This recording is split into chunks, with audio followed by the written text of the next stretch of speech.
Doctor Baba Saheb Ambedkar open university.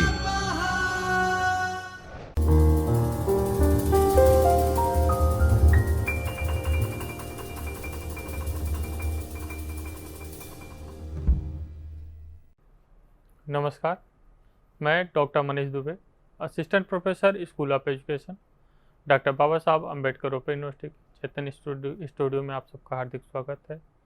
आज हम पढ़ेंगे बीएड ओडीएल में paper ES 236 236 e learning block. उसमें हम पढ़ेंगे ब्लॉक 1 पे और यूनिट 1, जिसका नाम है ई लर्निंग। ई लर्निंग होता क्या है, जैसे कि हम उसके बारे में अध्ययन करें कि ई लर्निंग क्या होता है, कैसे ई लर्निंग का क्या फ़ायदा है, उसके कैरेक्टरिस्टिक क्या क्या हैं, उसके फ़ायदे क्या हैं, उसे कैसे बच्चों को पढ़ाया जाता है। इन सब चीज़ों को के बारे में हम इस पूरे यूनिट में हम पढ़ेंगे, इस पूरे ब्लॉक में हम पढ़ेंगे कि ई लर्निंग क्या है, उसका मेथड क्या है, सब पे हम फोकस करेंगे। तो हम देखते हैं आज क्या हम पढ़ेंगे। हम जो पढ़ेंगे उसमें introduction, what is the e learning, characteristic of e learning, benefit of e learning, उसके लिमिटेशन क्या हैं वो पढ़ेंगे। ई लर्निंग जो है as a part of education technology revolution जो हुआ है ई लर्निंग का, कि एजुकेशन में जो एजुकेशन टेक्नोलॉजी का रेवोल्यूशन हुआ है एज अ ई लर्निंग या as a innovative education technology, तो वो क्या रहा है, और लास्ट में हम इवोल्यूशन पे फोकस करेंगे। तो इसमें हम देखते हैं, अगर हम देखें तो हमारा जो ऑब्जेक्टिव है, हम आज इस लेक्चर के बाद जो हम गेन करेंगे, after study this unit you will understand the meaning of e learning, concept of e learning, उसके features of e learning, understand the benefit of e learning in education and understand the also limitation of e learning, की limitation क्या है उसकी। इन सब चीज़ों के बारे में हम जानेंगे, अंडरस्टैंड कर सकते हैं। इस लेक्चर के बाद हम उससे देख सकते हैं। तो हम बात कर रहे हैं ई लर्निंग की। ई लर्निंग एक्चुअली है क्या, उसकी हम बात करें कि ई लर्निंग फोकस करते हैं। तो ई का मतलब होता है इलेक्ट्रॉनिक। ई का मतलब क्या होता है, इलेक्ट्रॉनिक। लर्निंग का मतलब लर्निंग या अध्ययन। तो इलेक्ट्रॉनिक माध्यम से जो हम चीज़ें अध्ययन करते हैं तो हमारा ई लर्निंग कहलाता है। ई लर्निंग या इलेक्ट्रॉनिक लर्निंग, ई लर्निंग का फुल फॉर्म क्या होगा, इलेक्ट्रॉनिक लर्निंग। जैसे आपको और कंसेप्ट क्लियर होगा ई लर्निंग का कि ई लर्निंग होता क्या है। रिफर क्या करता है ई लर्निंग, किसको किसको रिफर करता है, कह रहा है कि process to accessing the educational content. E learning के माध्यम से हम एजुकेशन कंटेंट को resource through the electronic technology, जो भी एजुकेशनल रिसोर्स है, जो भी एजुकेशनल रिसोर्स है, हमारा पुस्तक, बुक हुआ, जर्नल हुआ, जो भी हम चीज़ें, डॉक्यूमेंट्स, जो भी हम इलेक्ट्रॉनिक टेक्नोलॉजी के द्वारा सर्च करते हैं। जैसे कौन से टेक्नोलॉजी, जैसे हम बात करें कंप्यूटर की, टैबलेट की, स्मार्टफोन की, तो ये सब क्या आएगा, इसके थ्रू जो हम अध्ययन करते हैं, कंप्यूटर के द्वारा, टैबलेट के द्वारा, स्मार्टफोन के द्वारा, स्मार्ट बोर्ड के द्वारा, ऑनलाइन, इन सब चीज़ों के माध्यम से जो इलेक्ट्रॉनिक टेक्नोलॉजी है उसके माध्यम से जब हम अध्ययन करते हैं, उसका प्रयोग हम अध्ययन में हम करते हैं, तो वो हमारा कहलाता है ई लर्निंग।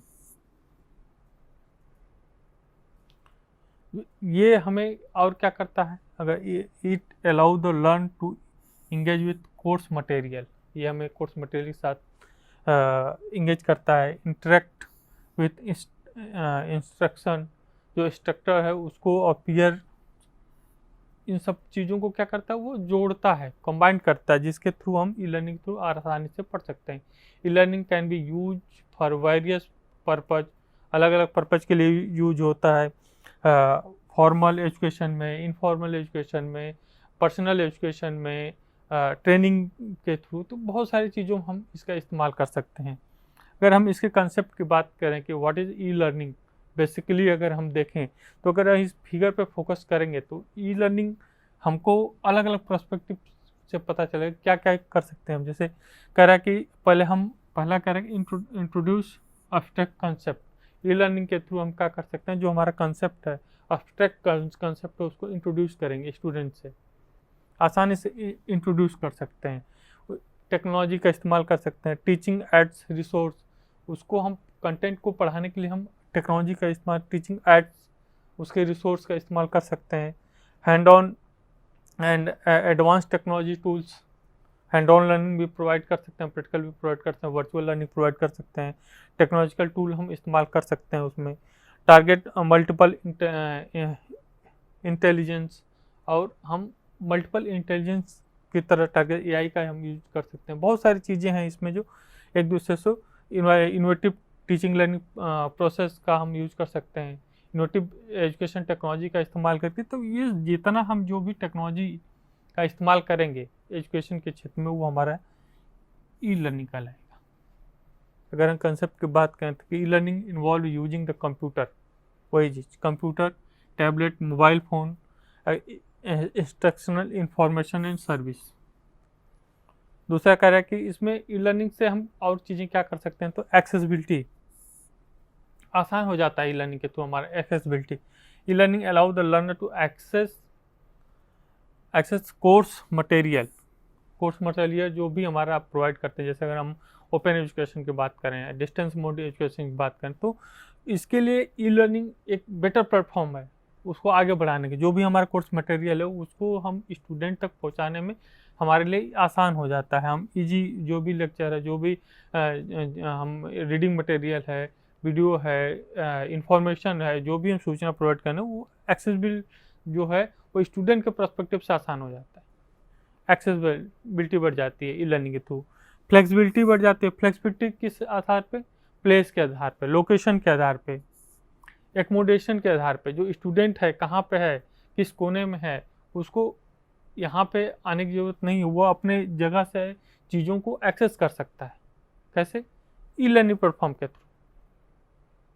ऑनलाइन जो कंप्यूटर है और इंटरनेट है उसके थ्रू, जो वेबसाइट है उसके थ्रू हम जाके जो भी हमें इंफॉर्मेशन चाहिए हम वेबसाइट से हम उसको गेन कर सकते हैं। ई लर्निंग के माध्यम से उसको देख सकते हैं। टीचिंग मटेरियल हो गया, वीडियो हो गया, लेक्चर वीडियो हो गए, तो सारी कोई भी इंफॉर्मेशन है कोर्स से रिलेटेड हम उसको अपने अनुसार, स्टूडेंट के अनुसार, जैसे आसानी से आप इसका एग्जाम्पल ओपन डिस्टेंस एजुकेशन में देख सकते हैं। ओपन यूनिवर्सिटी, जैसे हमारा ओपन यूनिवर्सिटी, इसमें सारे एग्जाम्पल आपको दिखेंगे ई लर्निंग का, क्योंकि इन सब चीज़ों का इस्तेमाल करके हम बच्चों तक पहुंच रहे हैं। कास्ट इफेक्टिवनेस, ई लर्निंग करेंगे तो जो कास्ट इफेक्टिवनेस क्या है, जो हमारा इन्फेंसिव वो कम हो जाएगा, खर्च जो हमारा कम हो जाएगा। इंटरेक्टिव हो जाता है, जो लेक्चर हो वो इंटरेक्टिव हो जाए, प्लेटफॉर्म प्रोवाइड करता है।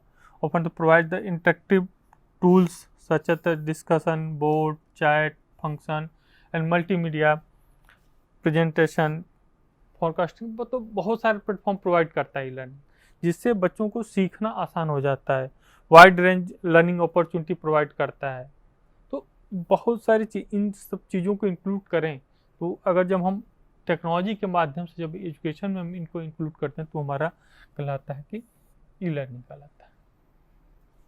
आगे देखें हम, आगे अगर हम बात करें कि ई लर्निंग हिस्ट्री की बात करें, तो हिस्ट्री में हम बात करें कि हिस्ट्री ऑफ ई लर्निंग हम देखेंगे तो हम पहले पाते हैं कि 1840 से 1920 तक, शुरुआत 1840 से हुई ये ई लर्निंग, मतलब टूल्स की, टेक्नोलॉजी का इस्तेमाल जब हुआ है। तो उसमें कह रहा है कि सर आइजैक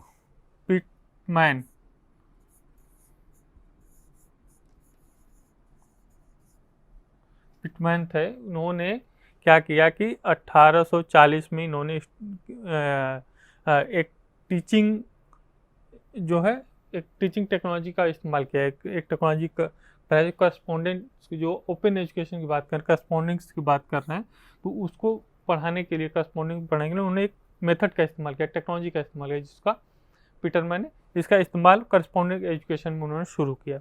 वो डिस्टेंस एजुकेशन हम बोल सकते हैं उसमें उन्होंने। इसमें उसके बाद 1920 में सिडनी एल्प्रेसी जो ये थे, इन्होंने एक टीचिंग मशीन का इस्तेमाल किया। टीचिंग मशीन का क्या किया, आविष्कार किया, टीचिंग मशीन।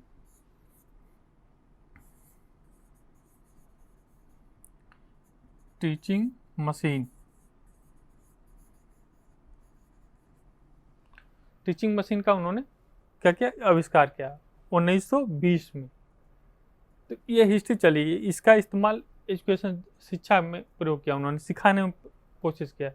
तो जब ये आगे बढ़ा, जब वो आप फिर क्या हुआ एक 1945-1956 में स्किनर साहब थे। स्किनर ने क्या किया, उन्होंने भी एक टीचिंग मशीन का जो कंप्यूटर बेस्ड असिस्टेंट होता है CAI, उसका उन्होंने आविष्कार किया, उसका इनोवेशन किया।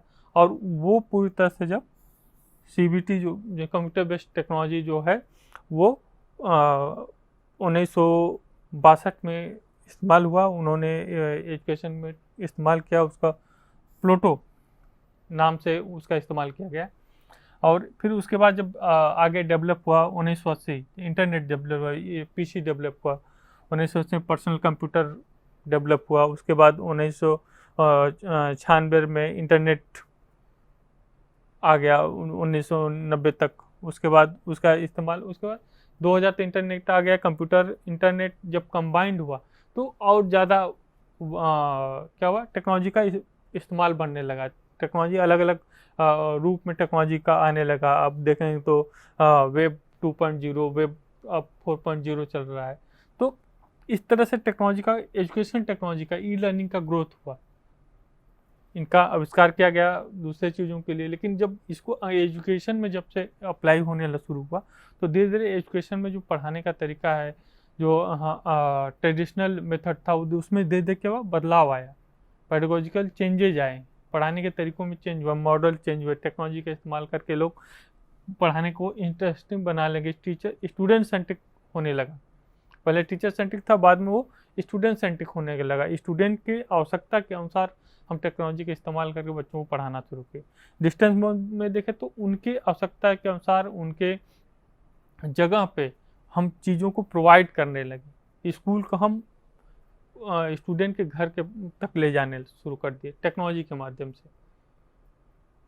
बच्चे को स्कूल आने, यूनिवर्सिटी या स्कूल आने की जरूरत नहीं थी, स्कूल बच्चे के घर जाने लगा टेक्नोलॉजी के माध्यम से, लर्निंग के माध्यम से।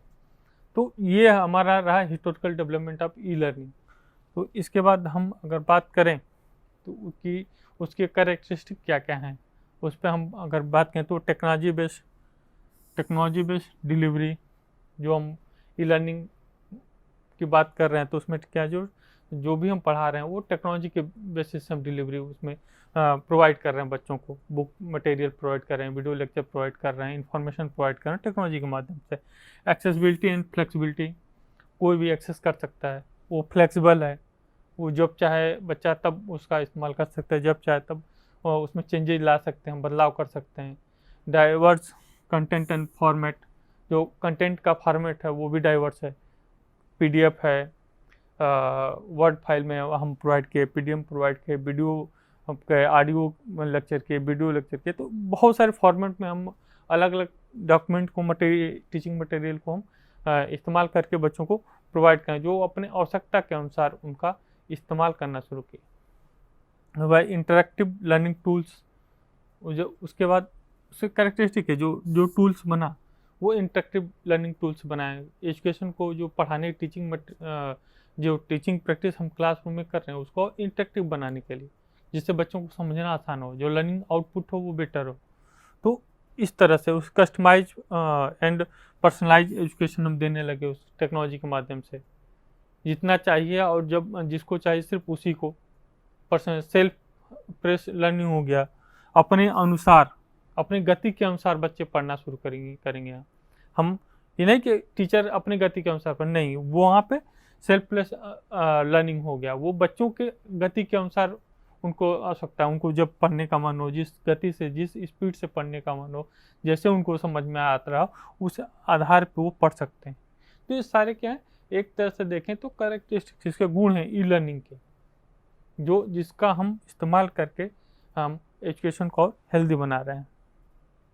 उसके कैरेक्टरिस्टिक देखें तो उसके बेनिफिट क्या क्या है, एडवांटेज ऑफ लर्निंग अगर हम बात करें तो बहुत सारे बेनिफिट है। जैसे आप फिगर में आप देख रहे हैं तो बहुत डाइवर्जन है, स्टूडेंट सेंट्रिक पहला। अगर हम बात करें कि लर्निंग के माध्यम से हम क्या किए, टीचर सेंट्रिक से हम स्टूडेंट सेंट्रिक हो गए। टीचर सेंट्रिक से जो हमारा एजुकेशन वो स्टूडेंट सेंट्रिक हो गया, वो लर्निंग के माध्यम से। तो स्टूडेंट सेंट्रिक हम, अब स्टूडेंट सेंट्रिक क्या है, स्टूडेंट सेंट्रिक मतलब स्टूडेंट की आवश्यकता, उसके ज़रूरत, उसके माइंड लेवल, जो उसकी एक आईक्यू लेवल है, उस आधार पे हम उसको एजुकेशन प्रोवाइड करना शुरू किए। जो उसको चाहिए सिर्फ उस लेवल के आधार पर हम स्टूडेंट के अकॉर्डिंग सोचना शुरू किए, अपने पेडागोजी को चेंज किए, पढ़ाने के तरीकों को चेंज किया। हमें वहाँ पे है स्टूडेंट सेंट्रिक एजुकेशन लाना है। जो भी चीज़ होगा वो स्टूडेंट के इर्द गिर्द ही घूमेगा, वो टीचर के इर्द गिर्द नहीं घूमेगा। टीचर क्या है इस यहाँ पे? टीचर एक माली की तरह है, एक वो सिर्फ मार्गदर्शक है, वो अब देख सकता है, बता सकता है, चीज़ों को कर सकता है। लेकिन यहाँ पे जो एक्टिविटी होगी वो स्टूडेंट के द्वारा होगी, स्टूडेंट सेंट्रिक होगी, उसकी आवश्यकताओं के अनुसार।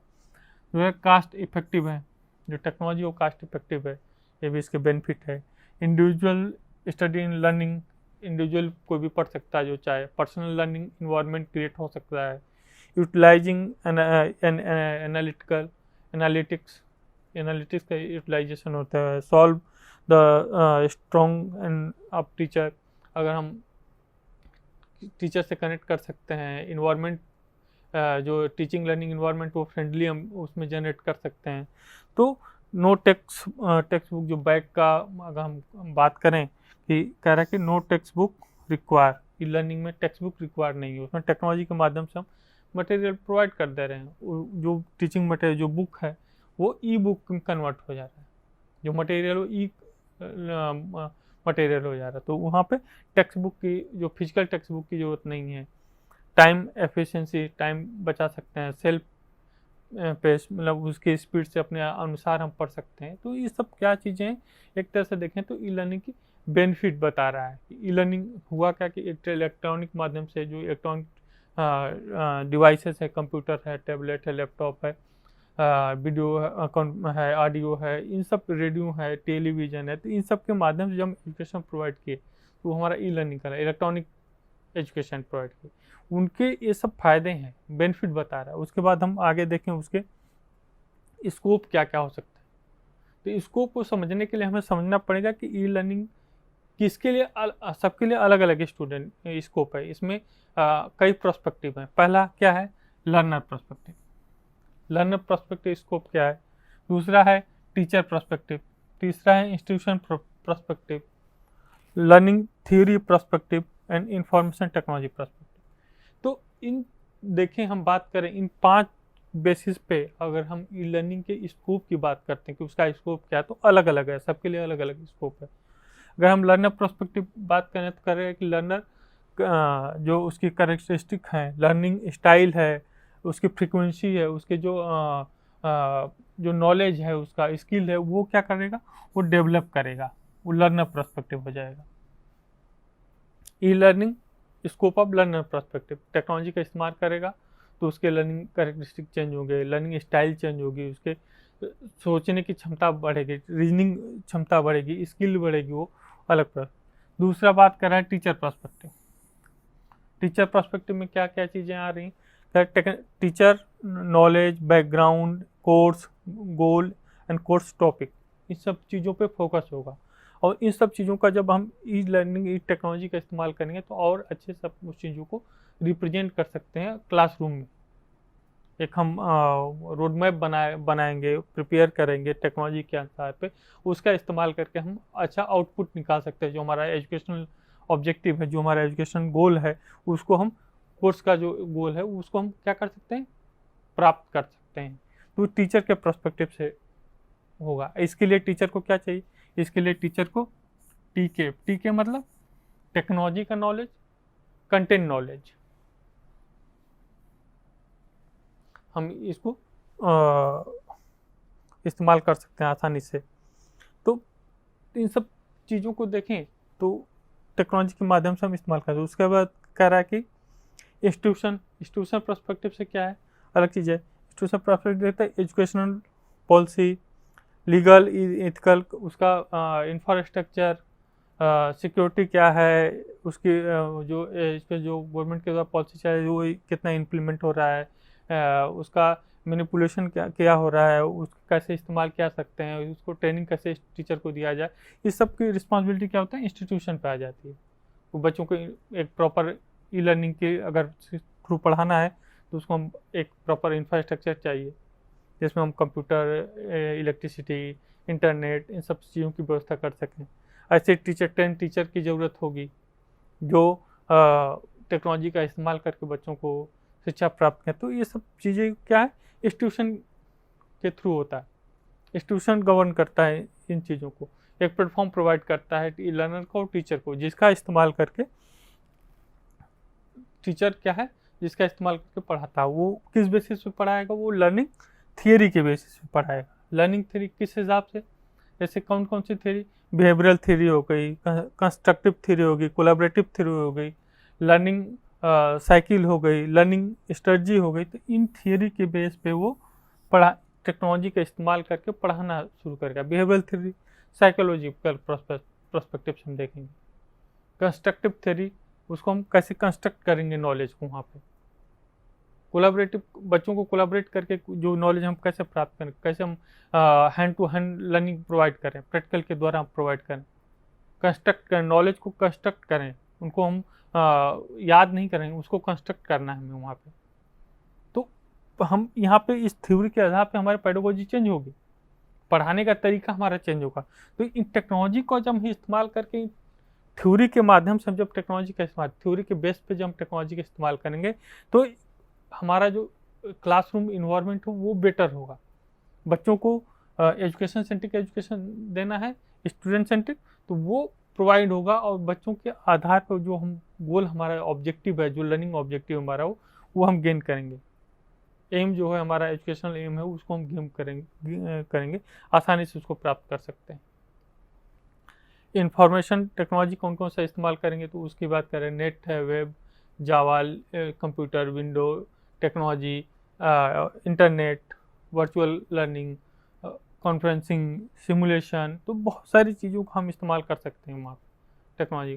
तो ये एक देखें तो एक ब्रॉडर स्कोप बता रहा है ई लर्निंग का। फिगर के से अगर हम देखने की बात करते हैं, यहाँ पे ब्रॉडर स्कोप की बात करें हम, कि ई लर्निंग का एक ब्रॉडर स्कोप है जो एजुकेशन में इस्तेमाल किया जाता है अलग अलग प्रोस्पेक्टिव से। लर्नर के लिए अलग है, टीचर के अलग है, इंस्टीट्यूशन के लिए अलग है। जो लर्निंग थियरी है उस हिसाब को, उसका इस्तेमाल हम ई लर्निंग का। तो इन सबको जब हम कंबाइन करेंगे, ई लर्निंग जब हम इन सबको इन कंबाइन कर रहे हैं, तो इन सबको कंबाइन करेंगे तो एक बेटर हम ई लर्निंग के प्लेटफॉर्म यहाँ पे तैयार करेंगे, जिससे हम शिक्षा प्राप्त करेंगे, जिससे हम एजुकेशन गोल को अचीव करेंगे, जिससे हम बच्चों को स्किल करेंगे, जिससे हम बच्चों में क्रिटिकल एनालिसिस स्किल हम डेवलप करेंगे, जिससे जो एजुकेशनल एम है उसको हम प्राप्त कर सकें आसानी से और बेटर कंडीशन में। उसके बाद हम उसके स्कोप की बात की, उसके बेनिफिट की बात की। अब यहाँ हम कुछ लिमिटेशन भी है टेक्नोलॉजी के, ऐसा नहीं कि सब कुछ बेटर ही है, कुछ लिमिटेशन है जिस उस पर हम भी बात करेंगे। उसका करके डिपेंडेंस ऑन टेक्नोलॉजी, अगर हम ई लर्निंग से ही सिर्फ पढ़ा रहे हैं, दूसरे मेथड का इस्तेमाल नहीं करें, तो हम पूरी तरह से क्या है, टेक्नोलॉजी पे डिपेंडेंट हो जाएंगे। यहाँ पे अगर तो कुछ टेक्निकल फॉल्ट हो तो हम वहाँ पे हमारा सारा सिस्टम बंद हो जाएगा, क्लोज हो जाएगा। Lack of personal interaction, e learning है तो पर्सनल इंटरेक्शन नहीं होगा, टीचर स्टूडेंट इंटरेक्शन नहीं होगा, स्टूडेंट स्टूडेंट के बीच इंटरेक्शन नहीं होगा, क्योंकि वो पर्सनली वो कहीं भी पढ़ रहा है, अध्ययन कर रहा है। तो स्टूडेंट के जो आपस में इंस्ट्रक्शन होता है, जो सामने एक मतलब फिजिकल इन्वायरमेंट में होता है, वो चीज़ें नहीं हो पाएंगी। तो ये एक तरह से लिमिटेशन है लर्निंग का। सेल्फ डिसिप्लिन एंड मोटिवेशन नहीं मिलेगा, बच्चे के अंदर डिसिप्लिन डेवलप नहीं होगी, मोटिवेट नहीं होगा जल्दी, क्योंकि लोगों को देख के कुछ मोटिवेशन आता है, टीचर को देख के मोटिवेशन आता है। तो यहाँ पे वन वे प्रोसेस कहीं कहीं होता है, तो उसमें क्या होता है, वन वे प्रोसेस में अब बच्चों को मोटिवेट नहीं कर पा रहे हैं या नहीं हो पा रहे हैं, बच्चे मोटिवेट सेल्फ मोटिवेट नहीं हो पा रहे हैं। और potential for the technological issue, अगर आपके अंदर पोटेंशियल नहीं है तो टेक्निकल इशू हुआ, उसको सॉल्व नहीं कर पाए, बहुत सारी चीज़ें आएंगी। Limitation hand to hand on learning, practical learning हम नहीं दे पा रहे हैं उस वहाँ पे। वर्चुअल लर्निंग देंगे, लेकिन हम जो प्रैक्टिकल लर्निंग है, जो करके सीखने वाली बात है, वो वहाँ पर नहीं होगा। तो ये एक तरह से देखें तो लिमिटेशन है। Accessibility for the diverse learner, एक तरह से देखें एक्सेसिबिलिटी डाइवर्स लर्नर के लिए बहुत सारे लोगों के लिए खुला हुआ है। लिमिट सोशल लर्निंग अपॉर्चुनिटी, जो सोसाइटी में रह के हम जो सोशल लर्निंग अपॉर्चुनिटी उसको हम वो हमारी लिमिट हो जाती है जब हम ई लर्निंग से पढ़ाते हैं। टेक्नोलॉजिकल स्किल रिक्वायरमेंट, जो टीचर पढ़ा रहा है उस है और जो पढ़ रहा है बच्चा उसको भी क्या होगा, टेक्नोलॉजिकल रिच होना चाहिए, होना पड़ेगा। उसके पास भी जो जिस टेक्नोलॉजी से जो पढ़ने की कोशिश कर रहा है उसको वो टेक्नोलॉजी आनी चाहिए, अच्छे से कैसे इस्तेमाल करना है एजुकेशन में उसको वो आना चाहिए। तब इन सब पे हम अगर फोकस करें तो ये हमारा एक तरह से देखें तो लिमिटेशन है ई लर्निंग का, जो कहीं न कहीं कुछ चीज़ों को बच्चों में आने से रोक रही है। सोशल उनमें जो क्वेश्चन है, जो सोशल रिलेशन है उसको वो नहीं डेवलप होने पा रही है। जो हमारा सोशल नॉर्म्स है वो डेवलप नहीं हो पा रहा है, वो एक दूसरे को सीख नहीं पा रहे हैं, उनके अंदर पर्सनल क्या कहना है हेड ऑन लर्निंग नहीं हो पा रही है, सेल्फ डिसिप्लिन मोटिवेशन नहीं हो पा रहा है। तो इन सब चीज़ों का कहीं न कहीं ड्रॉबैक, एक लिमिटेशन है जो हम ई लर्निंग के माध्यम से प्रोवाइड नहीं कर सकते हैं। आगे देखो, e learning as the part of educational technology revolution. इसमें हम कह रहे हैं कि हम बात करेंगे यहाँ पे क्या बात करेंगे कि हम ई लर्निंग है उसका जो एजुकेशन में जो उसका रेवोल्यूशन हुआ है, part of educational technology revolution, उसकी बात करें क्या क्या रेवोल्यूशन हुआ। तो इस फिगर से हम अगर शुरुआत करें तो हम देखेंगे इसमें पहले दिखाया कि before 19th century, 19th century के पहले हम क्या पढ़ाते थे, किसी चीज़ को रियल हम चीज़ों को ले जाते थे। जैसे पौधे पौधे पत्ती पढ़ाना तो पत्ती को लेके गए और डेमोस्ट्रेट किए, उसके माध्यम से हमने बताना शुरू किया कि ये कलर है, ये लीफ है, इसमें स्टेम है, ये उसकी अलग अलग है, इसमें ग्रीन पार्ट है क्यों है। तो ये सब चीज़ों को हम अलग बताना, पहले 19th सेंचुरी के पहले की बात है, रियल हम चीज़ों को बताना चाहिए। उसके बाद इन द 1960 में जब बात कर रहा है कि चौक, बोर्ड, टॉक, पेपर, पेंसिल, इन सब का जब आविष्कार यूज होना शुरू हुआ, चीज़ें चेंज हुई वहाँ, तब इन टेक्नोलॉजी का रिवोल्यूशन हुआ। पहले हम जो पढ़ाते थे वो रियल चीज़ों को इस्तेमाल करके, उसके बाद हम चौक के द्वारा चौक, टॉक, पेपर और इन सब का इस्तेमाल हुआ। उसके बाद ऑडियो टेक्नोलॉजी आई हमारी, धीरे एक रिवोल्यूशन हुआ। ऑडियो कब 1970 करीब में ऑडियो टेक्नोलॉजी आई, तो हम रेडियो के थ्रू पढ़ना शुरू किए, धीरे इस्तेमाल हुआ उसका ऑडियो टेक्नोलॉजी के थ्रू। उसके बाद 1980 तक विजुअल टेक्नोलॉजी आ गई, टीवी के थ्रू हम पढ़ना शुरू किए, लेक्चर प्रोवाइड होने लगे, आज भी इसका इस्तेमाल होता है। आज भी बहुत सारे एजुकेशनल चैनल है जिसको गवर्नमेंट जो है प्रोवाइड करती है, जिससे लोग पढ़ सकें, जान सकें, नॉलेज ले सकें। उसके बाद 1990 में कंप्यूटर इस एजुकेशन में इस्तेमाल होना शुरू हुआ। उसके बाद कंप्यूटर आने के बाद इंटरनेट आने के बाद हम क्या अगला जो अभी क्या हम इस्तेमाल करें, वर्चुअल रियलिटी की बात कर रहे हैं। हम वर्चुअल रियलिटी इस्तेमाल किया, तो ये जो ग्रोथ रहा यहाँ से, ये जो ग्रोथ दिखा है आपको, ये क्या है, एक तरह से देखें तो ये ई लर्निंग का as a part of education revolution हुआ, एक दूसरे के बाद एक एक एक, एक करके रेवोल्यूशन हुआ। तो उसका इफेक्ट क्या हुआ, तो उसका इफेक्ट ये हुआ कि हम gamification and learning analytic technology का इस्तेमाल करके हम अब कंटेंट को गेम के रूप में फॉर्म कर रहे हैं। तो मैथ पढ़ाना है बच्चों को, तो मैथ में हम गेम बना दिए हैं, मैथ के द्वारा हम क्या किए, गेम बना दिए हैं। उससे क्या है कि गेम के थ्रू बच्चा मैथ सीखेगा, मैथ में इस्तेमाल हो रहा है, साइंस में इस्तेमाल हो रहा है।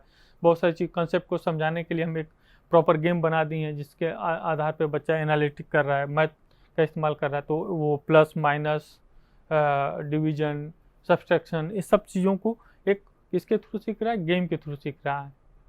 क्यों? क्योंकि बच्चों को खेलने में आनंद आता है। जब हम बच्चा सीखने की कोशिश करता है खेल में, गेम के थ्रू, तो जब उसको गेम के थ्रू हम पढ़ाएंगे तो चीज़ों को आसानी से सीखेगा, उसकी तर्क शक्ति बढ़ेगी।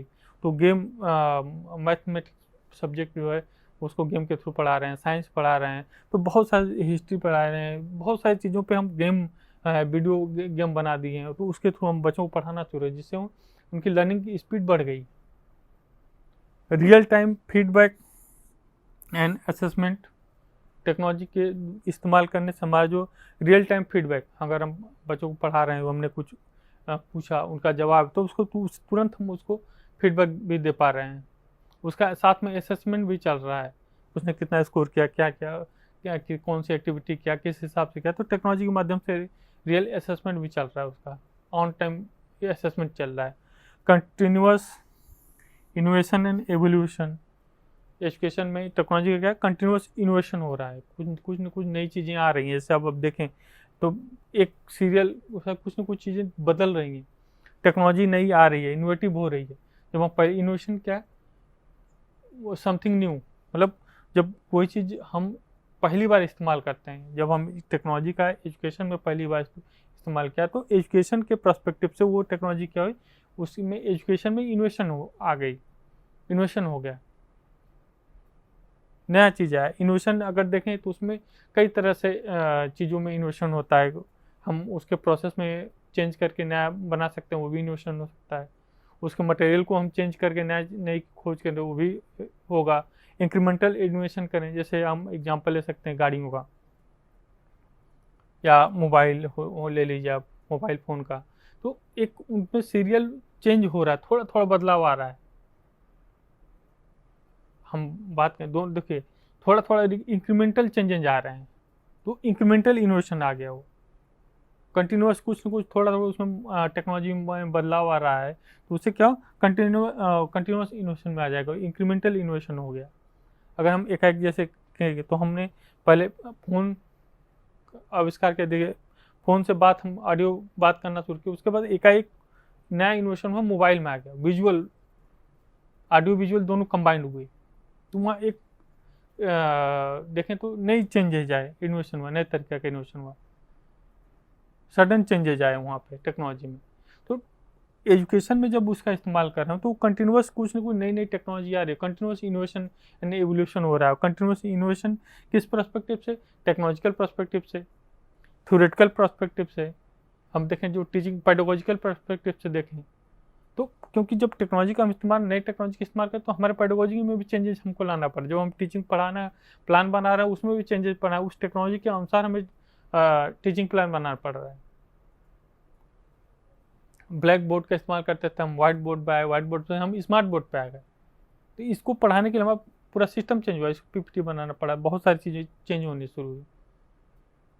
तो ये क्या हुआ, एक कंटिन्यूस इनोवेशन हो रहा है, जिससे एजुकेशन में धीरे धीरे क्या हो रहा है, सुधार हो रहा है, बहुत सारी चीज़ें चेंजेज हो रही हैं। उसके बाद adaptive learning, AI and integration हो रहा है। एआई का इंटीग्रेशन, हम लर्निंग में एआई, आर्टिफिशियल इंटेलिजेंट का जो हम बात करें, अभी हम उसी का इस्तेमाल कर रहे हैं ज़्यादातर, शुरू हो गया इस्तेमाल, तेज़ी से इस्तेमाल शुरू हो गया एजुकेशन में।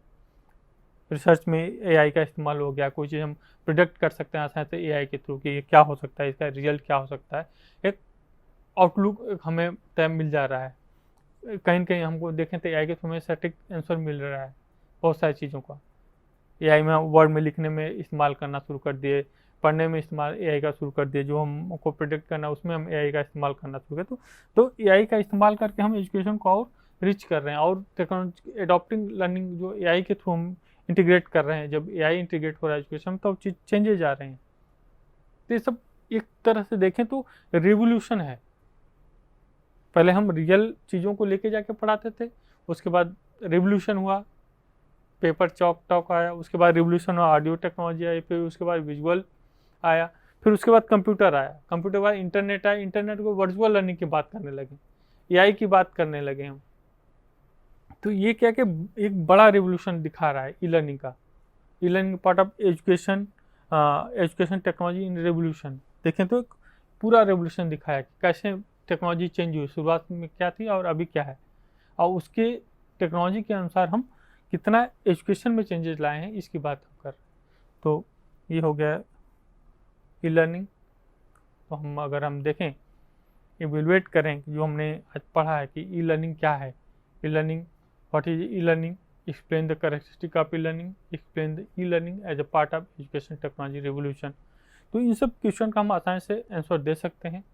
हमने कंक्लूड करें आज के लेक्चर को, हम तो कह सकते हैं कि ई लर्निंग के बारे में हमने जाना, ई लर्निंग क्या होता है, क्या क्या उसमें उसके गुण क्या हैं, उसका स्कोप क्या है, उसका स्कोप टीचर पर्सपेक्टिव से क्या रहा, कितना अच्छा है, स्टूडेंट पर्सपेक्टिव से कितना है, इंस्टीट्यूशन पर्सपेक्टिव से क्या है, गवर्नमेंट पर्सपेक्टिव से क्या है, पॉलिसी पर्सपेक्टिव से क्या है, उस जो ई लर्निंग जो रिवोल्यूशन है उसकी बात करें, टेक्नोलॉजी की, एजुकेशन टेक्नोलॉजी का रिवोल्यूशन का कैसे एजुकेशन को बेनिफिट किया, उसको कैसे, उसके स्कोप क्या, उसके लिमिटेशंस क्या है, तो उस सब चीज़ों का हमने डिस्कशन किया और हम अच्छे से देखे, उसको समझे और आगे बढ़े। इसी के साथ ये लेक्चर समाप्त हुआ। नमस्कार। स्वाध्यायः